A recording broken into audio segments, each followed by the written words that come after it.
जी, ख़वातीन हज़रात,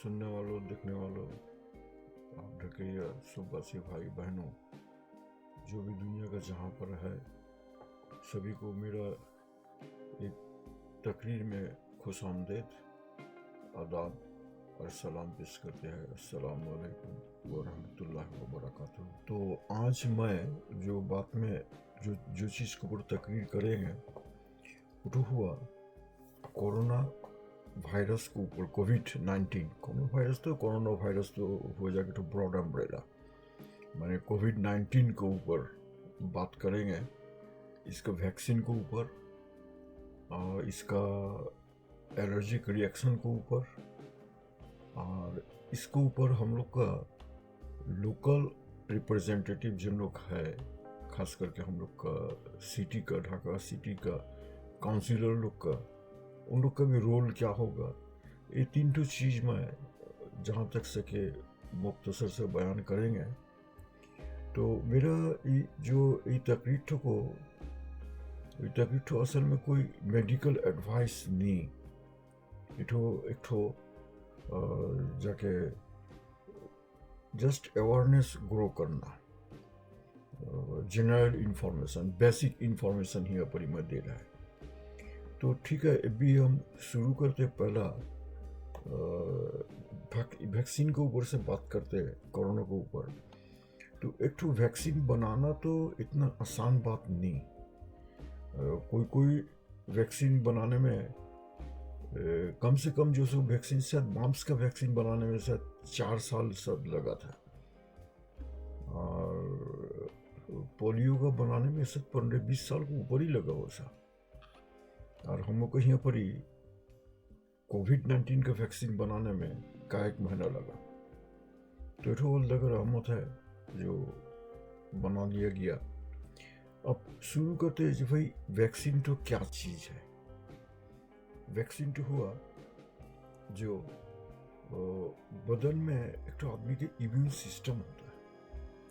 तो जबकि बाहर से कोई पैथोजन, जरासीम यानी कि वायरस, बैक्टीरिया, ये सब नुकसानदेह कोई चीज़ जब जाता बदन के अंदर, तो ये बदन का इम्यून सिस्टम तो उसको सप्रेस करने का, यानी उसको मारने का, उसको रोकने का कोशिश करता। तो ये हुआ बॉडी का इम्यून सिस्टम। अच्छा, तो कोई का इम्यून सिस्टम काफ़ी ताकतवर होता, जो वही बॉडी का इम्यून सिस्टम वही वायरस को कंट्रोल कर डालता। कोई का कम होता, तब उसको किया जाता क्या, बाहर से उसको दवा के जरिए उसका बॉडी का इम्यून सिस्टम को स्टिमुलेट करा जाता, बढ़ाया जाता, दिया जाता। ये हुआ मूल थ्योरी, बेसिक थ्योरी वैक्सीन का। तो ये वैक्सीन तो क्या चीज़ है, ये वैक्सीन को जो चीज़ तो इंजेक्ट करा जाता बॉडी में, उठो वही बीमारी का मरा हुआ पैथोजन, मरा हुआ जरासीम, या बहुत ही कमज़ोर जरासीम, या लेबोरेटरी में आर्टिफिशियली उसी तरह कोई पैथोजन बना के दिया जाता हल्का। तो ऑटो देने से होता है क्या, बॉडी का जो जिसको दिया जाता है उसको बॉडी का इम्यून सिस्टम तो उसको किस तरह कंट्रोल करना होता है, उठो सीख लेता, जान लेता। ये तो उसका ट्रेनिंग करता है। उसका बादे जब वो एठो में वो कामयाब हो जाता, सीख लेता, उसको तजर्बा हो जाता बॉडी के इम्यून सिस्टम को, तब जबकि असल वायरस या असल पैथोजन जब जागा तो उसको पूरा कंट्रोल कर लेता, उसको मार डालता या उसको बनने देता नहीं, उसको सप्रेस कर डालता। ये हुआ वैक्सीन का मूल थ्योरी। अब हुआ कि ये वैक्सीन क्या सत्तर में काम करता, 100% काम करता? नहीं, 100% काम करता नहीं। तो ज़्यादातर जैसे कि कोविड का वैक्सीन 80 से लेकर 95% तक कम करता। और एक तो चीज जो वैक्सीन करता उठो उसका एलर्जिक रिएक्शन। अब एलर्जिक रिएक्शन तो क्या है, हम लोग जितना दवा जितना जो भी कुछ खाते हैं यहाँ खाने पीने का चीज भी, कोई चीज भी 100% सेफ नहीं। तो इसका मतलब यही नहीं जो वही चीज का इस्तेमाल किया जाएगा। रास्ता में निकलने से एक्सीडेंट होता ही है, सीढ़ी में चढ़ने से आदमी गिर के मरता है, बहुत बहुत इसका रिकॉर्ड है। जिसका मतलब कि हम क्या सीढ़ी में चढ़ेंगे नहीं, एक तला से 2 तला जाएंगे नहीं, 2 तला से 4 तला जाएंगे नहीं, कि बाहर गाड़ी घोड़ा में चढ़ेगी नहीं, चलना है सेफ्टी मेजर के साथ, यानी कि रिस्क को मिनिमम लेवल में एक्सेप्ट करना। तो यही वैक्सीन का दवा का, हर एक वैक्सीन हर एक दवा इसका भी यही थ्योरी है, जो हाई रिस्क इसको इस्तेमाल मानी इसको मिनिमम लेवल में इस्तेमाल करना।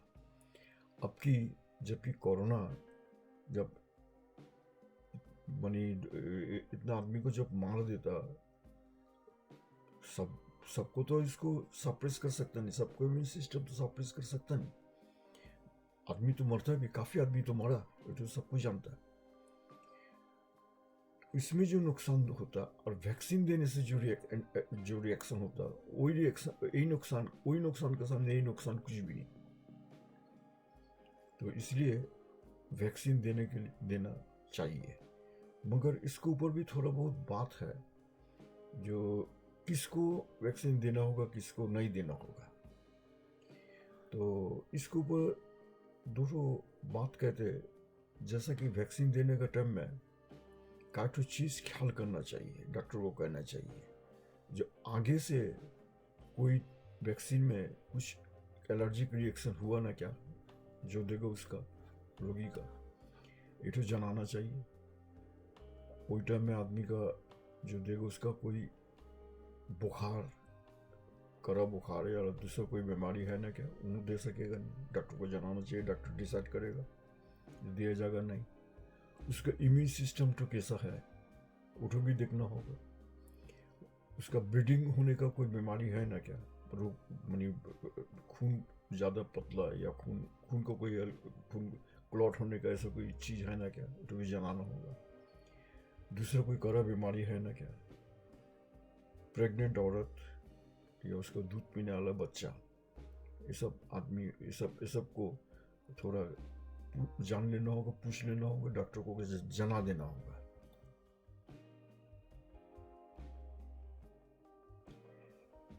और एक तो सवाल होता है जब भाई हम जिन्हों का कोरोना हो गया उनको तो इम्यून सिस्टम हो गया, उनको भी क्या वैक्सीन देना होगा?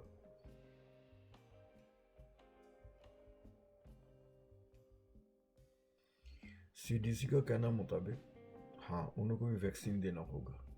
काहे के लिए जिन्हों का कोरोना हो गया उनका इम्यून सिस्टम कब तक एक्टिव रहा उसका अभी तक, तो नया वायरस तो अभी तक कोई एविडेंस मिला नहीं, कोई प्रूफ मिला नहीं, इसलिए उन लोग को भी देने का बात कहता है। अब कोरोना का वैक्सीन देने से क्या क्या में इसका रिएक्शन तो हो सकता है, हल्का रिएक्शन जो सब होता है, जैसा कि जो जगह में वैक्सीन दिया जाता है उस जगह में थोड़ा दर्द होता, थोड़ा फूल जा सकता, थोड़ा लाल हो सकता, बदन में थोड़ा दर्द हो सकता, मसल में दर्द हो सकता, जॉइंट में दर्द हो सकता, हल्का बुखार भी आ सकता, कोई को कुछ ठंडा ठंडा भी लग सकता, सिर में दर्द हो सकता, फैटिग हो सकता, खूब परेशान हो सकता। तो ये सब छोटा खाटा चीज होता है।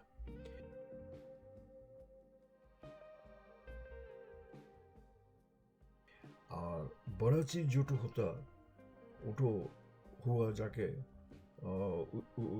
तो उसको मेडिकल जबान में कहता एनाफिलैक्सिस, यानी लोकल तौर पर से एलर्जी नहीं होके पूरा बदन में एलर्जी होना, पूरा बदन मानी पूरा सिस्टम में एलर्जी होना। जैसे कि किसी का हार्ट रेट बढ़ जाता, हार्ट रेट चलते रहते ज़्यादा, पूरा बदन हो तो रैश हो सकता, शॉर्टनेस ऑफ ब्रीथिंग हो सकता, सांस का तकलीफ हो सकता। और ये सब चीज़ जो होता 10 लाख में 2 से भी कम 1.3 आदमी का होता 10 लाख में। ये सब के भी ट्रीटमेंट है।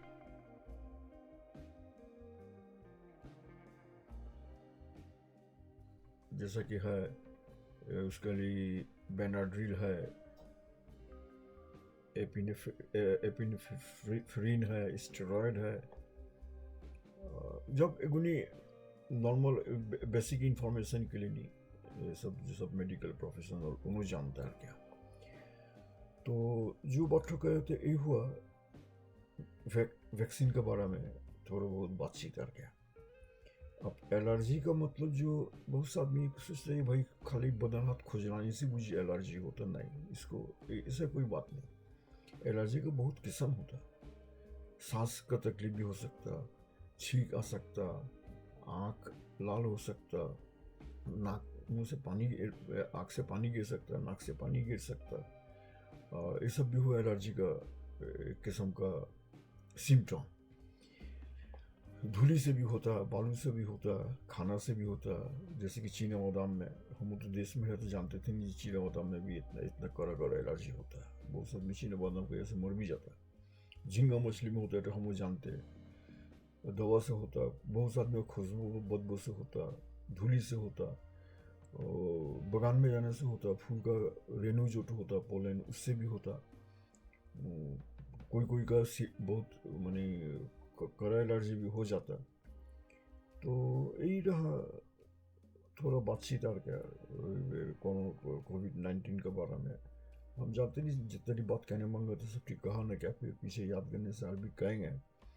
तो आरेक ठो बात जो ठो मेरा कहना था यहाँ पर ही उठो हुआ जाके, जो हम लोग का जो लोकल रिप्रेजेंटेटिव पब्लिक का नुमाइंदा, जो खास करके हम लोग का जो काउंसिलर लोग हैं, इन लोग का क्या काम है। तो बातें बातें बात छूटता हम लोग का जो शेख आलमगीर है, हम लोग का ढाका दक्षिण का 31 नंबर वार्ड का काउंसिलर, ढकैया काउंसिलर,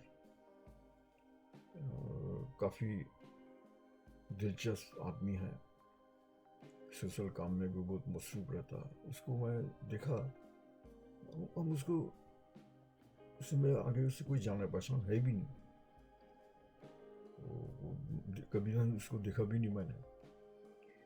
तो उसका जो देखा मैंने कोविड का टाइम में अपना जान को हथेली में लेके उन्हें लोकल आदमी लोग को जो मदद करी से हर एक मुसीबत में ही दौड़ के आता।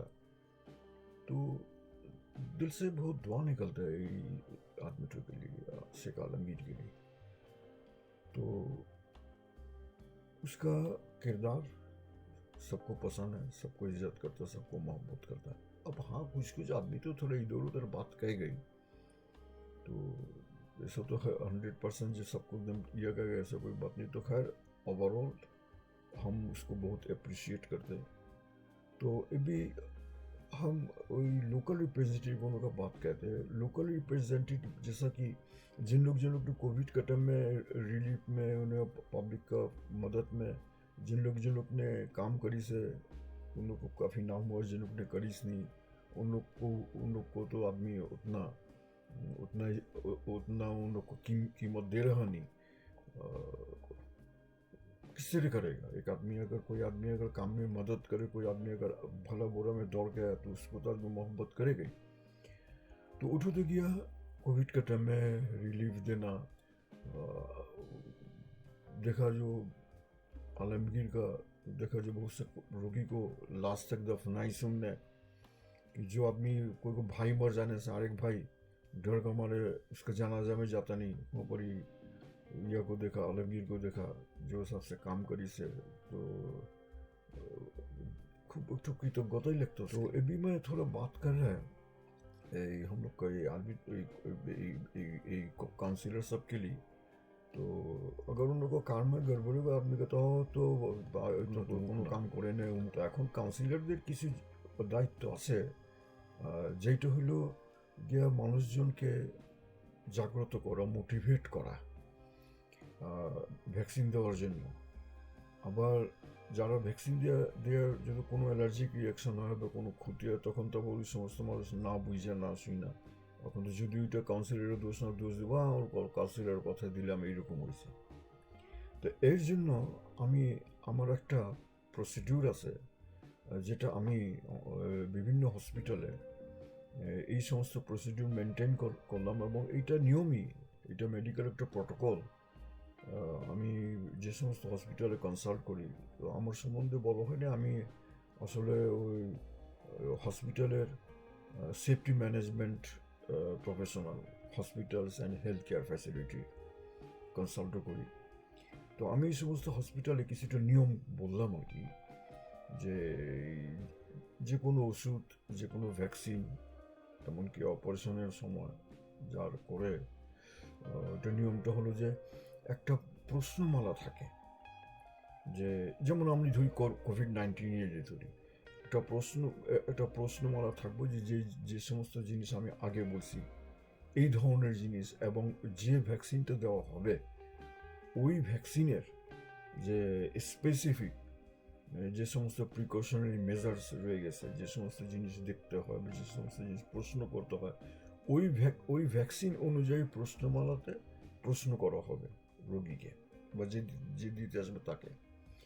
তার হিস্ট্রিটা নেওয়া হবে, তার কোন কোন এই জিনিসের উপর অ্যালার্জি আছে, তার কোনো ওষুধ অ্যালার্জি আছে কি না, তার কোনো খাদ্য অ্যালার্জি আছে কি না। এইগুলি একটি চার্টের মতো একটা কোশ্চেনারি বানাতে হবে ওই যে ওই ওই ওই ওই যে ভ্যাকসিন দেওয়া হবে সেইটার রিকোয়ারমেন্ট অনুযায়ী, বা সেখান থেকে ইনফরমেশন কালেক্ট করা হবে।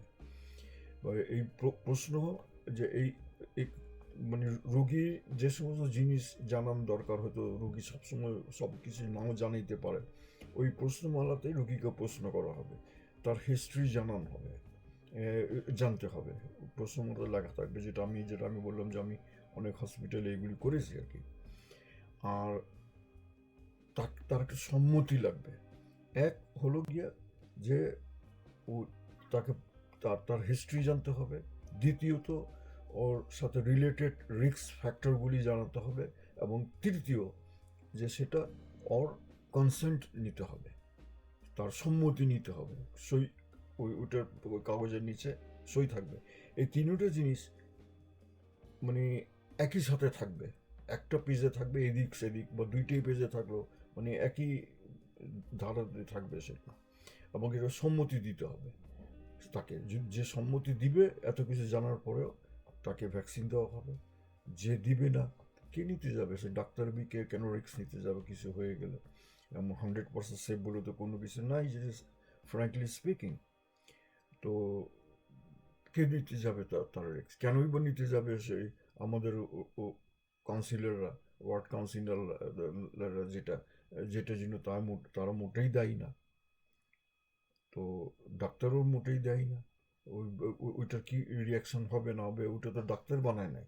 তো তবে ডাক্তারদের দায়িত্ব হইল গিয়া সেই মেডিকেল প্রোটোকলটা ফলো করা, ওই ভ্যাকসিন সম্বন্ধে ভালো করে জানা, এবং রোগীকে ওইভাবে প্রশ্ন করা, রোগীর হিস্ট্রি নেওয়া, এবং রোগীকে জানানো, রোগী মানে যে ভ্যাকসিন তাকে জানানো যে এই জিনিসটাই হতে পারে।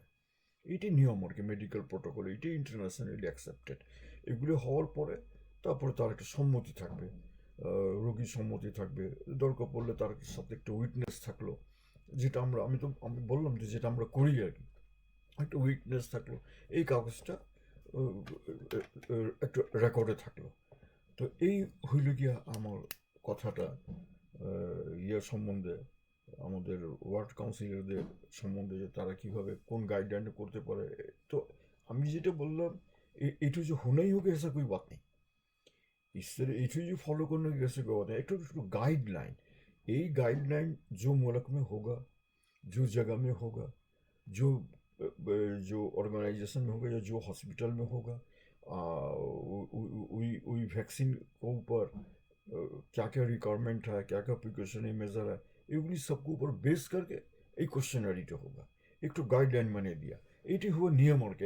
এই কম বেশ हो सकता, man to man, place to place, vaccine to vaccine, patient to patient कम बेस हो सकता मगर ये एक जनरल गाइडलाइन तो यही हुआ मेरा आज तक अभी तक ये कहने का मकसद कहाँ तक समझा सका नहीं सका कह सकते नहीं कम टाइम के अंदर बहुत कुछ कह दिया मगर बहुत सब आदमी तो फिर बेसी लंबा बात सुनने भी मांगता नहीं उन्होंने इंटरेस्टेड होता नहीं तो यही रहा मेरा बात तो आज यहाँ तक कि फिर इंशाल्लाह मुलाकात होगा दूसरों कोई वीडियो में तो सबको अच्छा रहो खुश रहो मेडिकल प्रोटोकॉल मेंटेन करो बच के रहो डिस्टेंस मेंटेन करो सोशल डिस्टेंस मेंटेन करो मेडिकल रिक्वायरमेंट जैसा पाए हाथ धोना मास्क लगाना यहाँ तक कि वैक्सीन लेने के बाद भी आदमी को इठो फॉलो करना चाहिए क्या कि लिए अभी तक की भी प्रूफ हुआ नहीं कौन वैक्सीन कितना कितना दिन तक कितना टाइम तक कहाँ तक उठो उठो एक्टिव रहता नया यह निकला तो अभी रिसर्च चल रहा है अभी भी तक पूरा पूरी क्या क्या एक्शन रिएक्शन होता है अभी भी पूरा पूरी दिया गया नहीं एक बरस बादे जाना जाएगा क्या तो ठीक है सबको अच्छा रहो खुदा हाफिज ढके सुब्बासी जिंदाबाद मेरे लिए भी थोड़ा दुआ करो ताकि हम जैसे इतना दूर में रहने के बावजूद भी तुम लोग को कुछ खिदमत कर सके एक कौम को बचने का कुछ इंस्पायरेशन दे तुम लोग भी काम करते रहो ढाका में अच्छे ही काम हो रहे थे डिक्शनरी निकला हो गया तो बहुत बड़ा काम हो जो 400 साल में हुआ नहीं तो सबको इकट्ठा हो देख के लिए यही काम तो अंजाम दिया गया अब ढाका में इतनी ग्रुप है सब ग्रुप को मैं कहते भैया वो नल्ली नाइट छोड़ दो वही कूदा कूदी फाला फाली ये सब छोड़ के कुछ काम करो कंस्ट्रक्टिव कुछ काम करो जिसका असर रहेगा वो देखा तो अन्नी लाइट नन्नी लाइट करके डंडा गुल्ली खेल के खेलना जरूरत है ठीक है मगर उससे भी जरूरी काम सब है हमको कल्चर डेवलपमेंट होना चाहिए सबसे आगे कोई खुदा हाफिज ढके सुबह से जिंदाबाद